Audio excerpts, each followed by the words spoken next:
yaşayış məntəqələrimiz hazırda da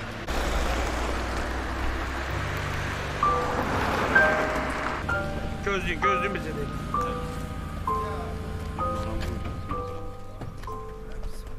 Hay Allah. Bırak küçük şuraya. Araldım, biraz araldım, biraz araldım.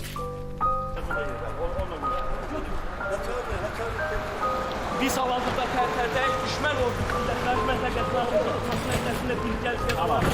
Gördüyünüz kimi yaralı təhlükəsiz yardım avtomobili ilə düşmən təslifatları davam edir. Yaşayış məntəqələrimiz Niye bağlanmadı kardeş var? Haydi git. Bağlanmadı.